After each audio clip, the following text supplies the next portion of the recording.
Hi everyone! For today's video, sasagutin ko lang yung nagtanong sa akin kung totoo bang mahirap ang India kumpara sa Pilipinas. So, ang sagot ko dyan guys ay no, hindi mahirap ang India guys.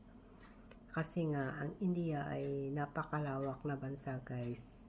Mayroon silang 29 states and 9 territories. So, ganyan kalawak ang India, guys. And, isa pa, depende yun sa lugar kung saan ka nakatira. At kung anong estado ng buhay ng napangasawa mo. Parang sa Pilipinas din, guys, di ba? Kung wala kang trabaho, syempre, di ba, maghihirap ka. Wala kang income monthly. Walang maayos na trabaho. So, maghihirap ka, di ba? So, ganyan dito guys sa India.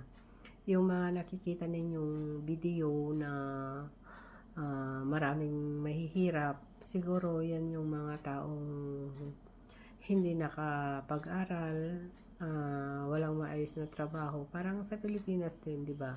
May mga taong nakatira sa ilalim ng tulay, may mga nakatira sa gitna ng tubig, tapos bahay nila barong-barong,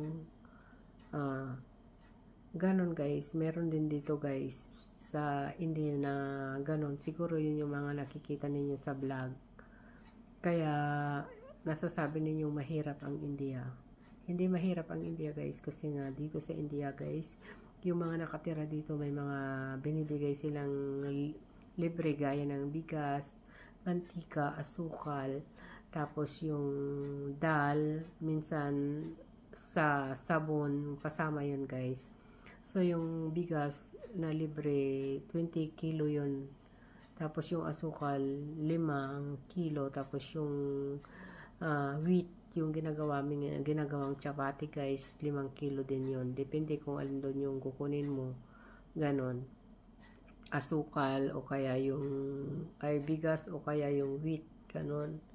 Depende yun kung ano yung kukunin mo doon sa dalawa na yun. Kung yung bigas, so hindi mo makukuha yung wheat. Ang makukuha mo lang yung mantika, asukal at saka yung dal kasama ng bigas. Monthly mo yun kukunin guys sa tindahan nila rito, yung parang co-op ang tawag sa atin guys, pero hindi co-op ang tawag nila dito. So kaya hindi natin masasabi na mahirap ang India. Sa Pilipinas hindi mo yun makukuha, walang hindi kayang ibigay ng gobyerno yung ganon, di ba? Kaya yung mga nagsasabi dyan na bakit yung mga Indiano yung ginusto, kasi mas mahirap pa ang buhay nila sa kumpara sa Pilipinas. Hindi ganon guys. Depende yun sa status ng buhay ng mapapangasawa mo. Kaya gaya ng kuryente guys, dito napakamura ng kuryente rito. Kung maningil sila rito ay 3 buwan. Ewan ko lang sa iba, kung ibang lugar kung ilang buwan sila bago mag-reading. Dito guys, ang binabayaran namin sa loob ng 3 buwan, minsan umaabot ng 1-2, o kaya ngayong summer nga, kasi di ba mainit, so aircon yung ginagamit, 2 aircon, tapos may pump kaming 2 ang ginagamit namin para sa tubig. So araw-araw ko yun ginagamit. Ngayon ang binayaran ko ay 2.5 lang sa loob ng 3 buwan. O di ba sa dyan ba sa Pilipinas, yung 1 buwan mo magkano? Kaya yung mga nagsasabing mahirap ang India, ang sagot ko dyan, no, hindi mahirap ang India guys. Depende yun sa buhay natin. Kaya yung mga nakikita natin sa vlog, hindi yun totoo. Baka sa ibang lugar, oo, meron dito sa part ng India na ganon, pero hindi lahat ng ganon ay mahirap. Maayos ang buhay ng ibang nakatira dito guys.